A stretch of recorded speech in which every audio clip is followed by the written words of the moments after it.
Tamil Nadu political कर रहे थे। तमिलनाडु पॉलिटिकल में हमने आज करना है सबसे पहले कांचीपुरम को देख पहले राजधानी देख लीजिए चेन्नई, उसके बाद कांचीपुरम। ठीक है, तो चेन्नई में तो एक पोर्ट दिख रहा होगा आपको, यहाँ पर दिख रहा है चेन्नई पोर्ट है अपने आप में। पुराना नाम मद्रास है।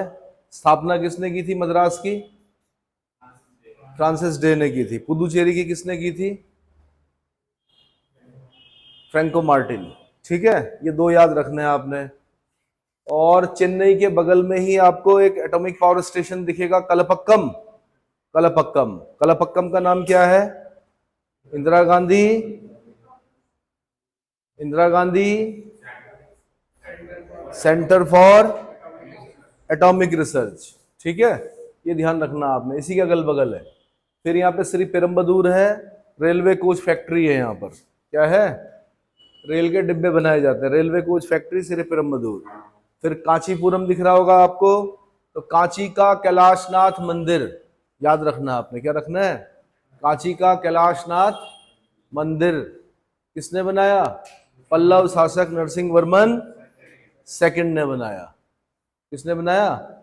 कांची का कैलाशनाथ मंदिर पल्लव शासक नरसिंह वर्मन सेकंड।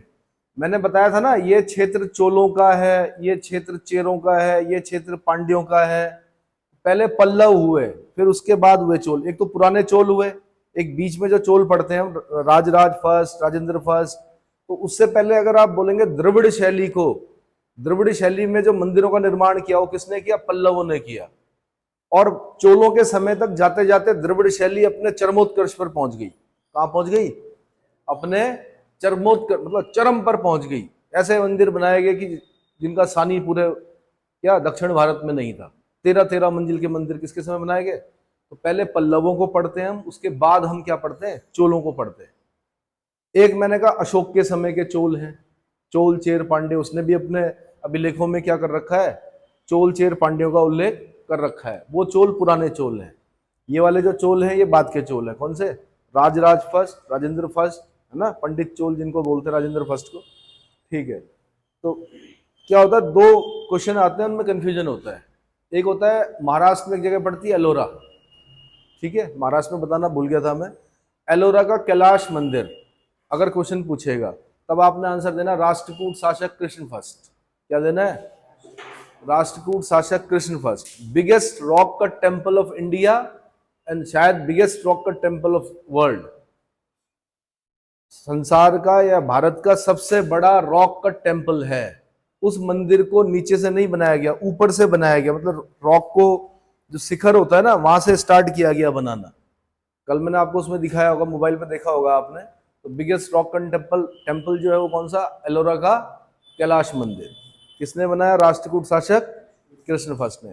कांची का कैलाशनाथ मंदिर तब बोलेंगे आप पल्लव शासक नरसिंह वर्मन सेकंड। इतना समझ में आ गया?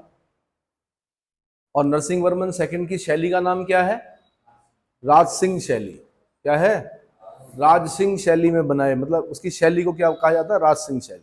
ठीक है, ठीक है जी। बाकी कांचीपुरम की साड़ियां फेमस हैं। अच्छा जी, यूपीएससी ने तो साड़ियों से भी प्रश्न पूछे हैं। वैसे एक विशेष प्रकार की एक कोई साड़ी देश के किसी राज्य में मिलती है, वहां से उसने एक बार क्वेश्चन पूछा है। ठीक है, चलो जी। फिर वेदांत अंगल को हाईलाइट कर दीजिए, मरक्कानम को हाईलाइट कर दीजिए। पुदुचेरी मैंने बता दिया था आपको कि पुदुचेरी के 3 पार्ट कहाँ हैं? इस वाली साइड में मिलेंगे। किस साइड में? इस साइड में। और एक पार्ट माहे जो है वो किस साइड मिलेगा आपको? केरला वाली साइड में। 3 पार्ट कौन कौन से हैं? एक आपको मिलेगा, एक तो ये मेन पुदुचेरी है, एक यनम मिलेगा आपको ऊपर, एक आपको मिलेगा कौन सा? कराईकाल, और एक मिलेगा माहे। माहे कहाँ मिलेगा आपको? मालाबार कोस्ट में मिलेगा। कहाँ मिलेगा? ये वाला कोस्ट जो है इसको कोरोमंडल कोस्ट बोलते हैं। क्या बोलते हैं? कोरोमंडल कोस्ट। ठीक है, बाकी ये मैटूर बांध दिख रहा है आपको यहाँ पर कावेरी नदी पर, साथ में सलेम दिख रहा है, इसको हाईलाइट करना है। मैटूर हो गया, सलेम हो गया। ठीक है, फिर मैंने आपको बताया था कोयले कितने प्रकार का होता है? 3 प्रकार का होता है।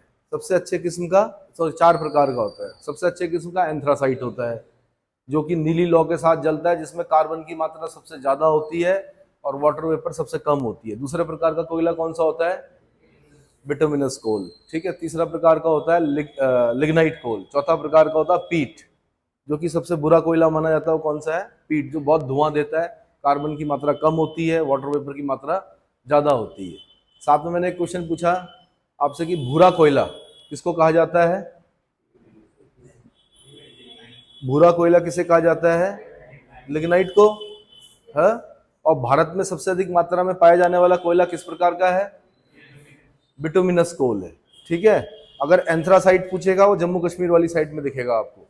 सबसे ज्यादा जो कोल मिल रहा हो कौन सा मिल रहा? बिटुमिनस कोल मिल रहा। तो ये रूपरेखा मैंने इसलिए बनाई क्योंकि यहाँ पर क्या है, एक जगह पढ़ रही है नेवेली है, यूपीएससी का क्वेश्चन है। नेवेली ताप विद्युत ग्रह कहाँ है? तमिलनाडु में। नेवेली ताप विद्युत ग्रह कहाँ है? तमिलनाडु में। क्यों है? क्योंकि इसके अगल बगल कोयला प्राप्त होता है। कौन सा कोयला प्राप्त होता है? लिग्नाइट प्रकार का कोयला प्राप्त होता है। ठीक है। ठीक है जी। उसके बाद मैंने बताया था आपको मैटूर बांध हो गया, सलेमबाग, उडक मंडलम, ये यहाँ से क्वेश्चन बना हुआ। ऊटी, उडक मंडलम ऊटी को ही बोलते हैं, हिल स्टेशन है ऊटी, उडक मंडलम हो गया। फिर एक कोयम्बटूर बताया था मैंने आपको, कोयम्बटूर बहुत अच्छी जगह है। ठीक है। और मैंने साथ में बताया था आपको कोच्चि से कोयम्बटूर जाना होगा तो पाल घाट से होकर जाना पड़ेगा, पाल घाट गैप से होकर जाना पड़ेगा। फिर मैंने एक जगह बताई थी यहाँ पे शिव काशी करके बताई होगी, ये यूपीएससी का क्वेश्चन है, क्रैकर्स के लिए प्रसिद्ध है, पटाखों के लिए। ठीक है। फिर मैंने तंजावुर बताया था आपको। तंजावुर में क्या है? वृद्धेश्वर मंदिर है, 13 मंजिला है। किसने बनाया? चोल शासक राजराज फर्स्ट ने बनाया। किसने बनाया? इसलिए इसको राजराजेश्वर टेम्पल भी बोलते हैं। इतना क्लियर हो गया? ठीक है। क्योंकि इग्नियस रॉक मिलती है, बहुत अच्छी चट्टानें प्राप्त होती हैं, पत्थर प्राप्त होता है, तो उससे वो मंदिर बना हुआ है, 13 मंजिला है। इतना क्लियर हो गया? फिर राजराज फर्स्ट के बाद राजेंद्र फर्स्ट बताया था मैंने, जिनकी उपाधि क्या है? पंडित चोल। यहाँ से क्वेश्चन बनता है कि पंडित चोल किसकी उपाधि है? आंसर राजेंद्र चोल की उपाधि है। क्लियर हो गया? फिर नागपट्टनम बताया था मैंने, यहाँ पे बौद्ध विहार बनाने की अनुमति मांगी थी जावा के शैलेंद्र शासक ने। किसने? तो मैंने होमवर्क दिया था आपको कि जावा का वो शैलेंद्र शासक कौन था जिसने नागपट्टनम में बौद्ध विहार बनाने की अनुमति मांगी थी, पूछा था क्वेश्चन कल। ठीक है। उसके बाद आपको यहाँ पे एक पॉइंट कैलेमेर दिख रहा होगा, ये वेटलैंड में आता है। पूरा नाम बताइए। नहीं, मैच नहीं कर रहा साउंड। पॉइंट कैलेमेर दिख रहा है यहाँ पर। पॉइंट कैलेमेर में क्या है? वेटलैंड है। ठीक है। तो भारत में जितने भी वेटलैंड होंगे उनको आपने क्या करना है? चेक करना है। रामसर साइट्स भी कहा जाता है ना, क्योंकि ईरान में एक जगह पर सम्मेलन हुआ था, रामसर सम्मेलन। ईरान में एक जगह है रामसर, वहां पे रामसर सम्मेलन हुआ था, वेटलैंड को संरक्षित करने की बात कही गई थी। ठीक है। उसके बाद तंजावुर हो गया। डिंडीगुल, ये हैदर अली के समय में पढ़ेंगे हम। यहाँ पे शायद शस्त्रागार का निर्माण किया था उसने। ठीक है। शस्त्र बनाने का जो होता है। फिर मदुरई बताया था मैंने, सिटी ऑफ फेस्टिवल्स बताया था। सिटी ऑफ फेस्टिवल्स ये वैगई नदी के तट पर स्थित है, मीनाक्षी टेम्पल है यहाँ पे। फिर शिवकाशी हो गया। इधर ऊपर ऊपर आइए, यहाँ पे बताया था मैंने रामेश्वरम 12 ज्योतिर्लिंगों में से एक, रामेश्वरम, श्वेतबंध रामेश्वरम। ठीक है। तो 12 ज्योतिर्लिंगों में से एक। रामनाथपुरम दिख रहा होगा, रामेश्वरम दिख रहा होगा आपको। ठीक है। फिर एडम ब्रिज दिख रहा होगा यहाँ पर। साथ में सेतु समुद्रम परियोजना यहीं पर चलाई गई थी यूपीए सरकार के समय में। ठीक है। जहाजों को चक्कर काट के आना पड़ता था श्रीलंका का, जहाज यहाँ से नहीं जा पाते थे, तो यहाँ पे क्या किया? थोड़ा गहरा किया गया, थोड़ा बड़े जहाजों के जाने के लिए क्या किया गया? रास्ता बनाया गया। उसे ही बोलते हैं सेतु समुद्रम परियोजना, जिसको कि तत्कालीन विपक्ष भाजपा जो थी उस समय उन्होंने विरोध किया था। उन्होंने कहा था रामलला का पुल है। फिर कांग्रेस ने क्या किया था? एक तो वाल्मीकि रामायण पढ़ते हैं आप, महर्षि वाल्मीकि ने लिखी रामायण। एक तमिल रामायण लिखी कंबन ने। किसने लिखी? कंबन। ये भी क्वेश्चन बना हुआ यूपीएससी का कि तमिल रामायण के रचयिता कौन है? आंसर कंबन है ना। और बांग्ला रामायण के रचयिता कौन है? बांग्ला रामायण किसने लिखी? हाँ जी, कृतिवास ने लिखी। बिल्कुल। बांग्ला रामायण यानी रामायण का बांग्ला में अनुवाद समझ लीजिए एक तरह से, कृतिवास ने किया। तमिल रामायण जो लिखी वो कंबन ने लिखी। कंबन ने ये लिखा था कि जब राम श्रीलंका से वापस लौटे तो उन्होंने उस पुल को क्या कर दिया था, खंडित कर दिया था, मतलब तोड़ दिया था, ठीक है। और हिंदू धर्म में खंडित चीजों की पूजा नहीं होती है। तो ये हवाला दिया था उस समय कांग्रेस ने बीजेपी को कि भाई ये तो खंडित है ऑलरेडी, अगर हम यहाँ परियोजना बना रहे हैं तो आपको कोई क्या आपत्ति नहीं होनी चाहिए। इतना समझ में आ गया, ठीक है, आगे बढ़िए। फिर इधर तूतीकोरिन दिख रहा होगा आपको, यहाँ पर ये छोटा बंदरगाह है तूतीकोरिन, साथ में एक और परमाणु विद्युत गृह दिखेगा आपको, कुडानकुलम। कुडानकुलम देखिए यहाँ पर कहीं दिखेगा आपको इस तरफ, कुडानकुलम। हाँ, किसके सहयोग से? हाँ, रूस के सहयोग से, बिल्कुल। फिर तिरुनेलवेली को हाईलाइट कर दीजिए यहाँ पर, यहाँ से ये पॉइंट काम आएगा आगे चलकर। केप कोमोरिन कन्याकुमारी, उसके नीचे विवेकानंद रॉक। नीचे क्या? विवेकानंद रॉक। विवेकानंद जी ने यहीं पर समुद्र पार करके उस रॉक तक गए, वहां पर ध्यान लगाया था। क्या लगाया था? वहां पर ध्यान किया था। उसके बाद वो शिकागो गए थे। शिकागो पता है ना, विश्व धर्म संसद में विवेकानंद, नरेंद्रनाथ दत्त, महाराजा खेतड़ी के कहने पर अपना नाम क्या रखा? स्वामी विवेकानंद रखा। और विवेकानंद जी से अमेरिका में किसी साथी ने कहा उनके कि आप ये ऐसे चोगा पहन के क्या आ रखे हैं, चोला पहन के आ रखे हैं, कोट पैंट क्यों नहीं पहनते आप, जेंटलमैन क्यों नहीं बनते? तब क्या कहा था विवेकानंद ने? In your country tailor makes the man gentleman and in my country thoughts makes the man gentleman. कैसे संत रहे होंगे देखो, तुरंत आंसर, है ना, तुरंत ऐसा उत्तर दे दिया कि सामने वाला भी कुछ नहीं बोला। कि आपके देश में टेलर जेंटलमैन बनाते हैं, मतलब कपड़े वपड़े पहना के बोलते हैं कि जेंटलमैन है, but in my country thoughts makes the man gentleman. मेरे देश में क्या है, विचारों से क्या बनता है व्यक्ति? जेंटलमैन बनता है।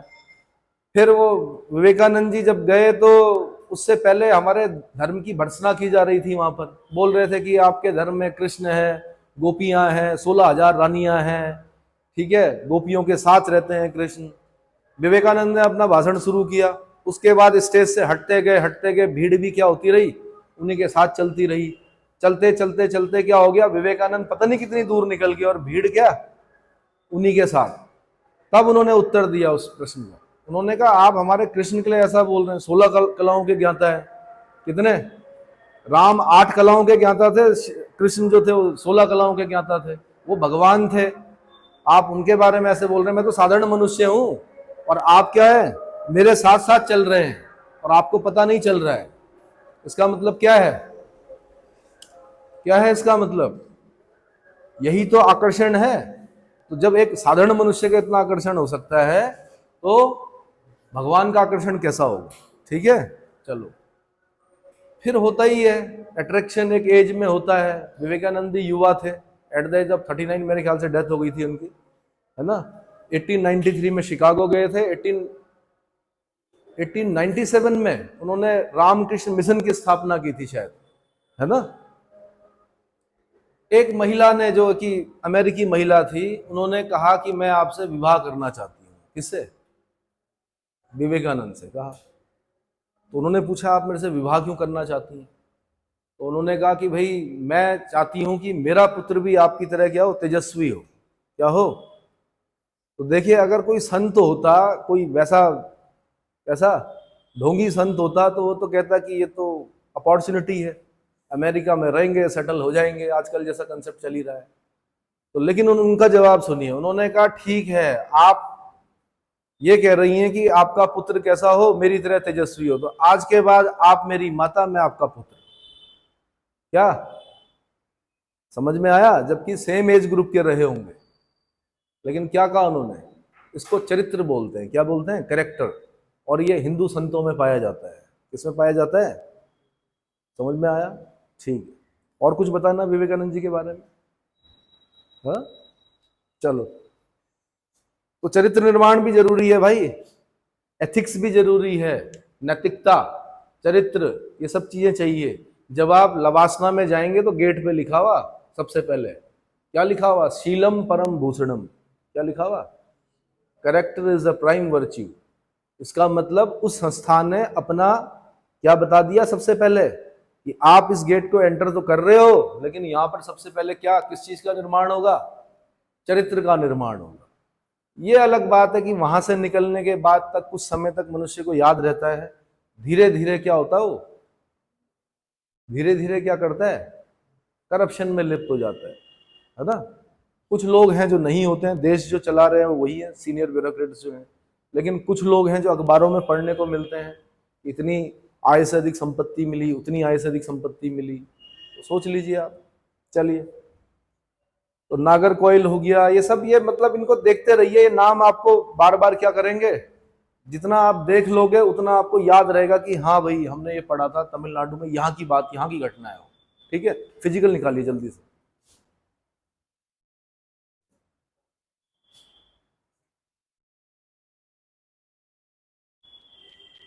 ठीक है, मानसून बताया था मैंने आपको, साउथ वेस्ट मानसून इधर जाता है, जाता है हा?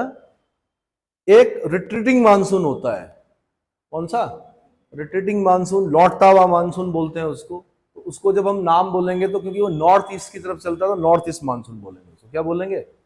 भारत में अगर पूछेगा कि विंटर रेनफॉल कहां पर होता है, शीतकालीन वर्षा कहां पर होती है, तमिलनाडु में होती है।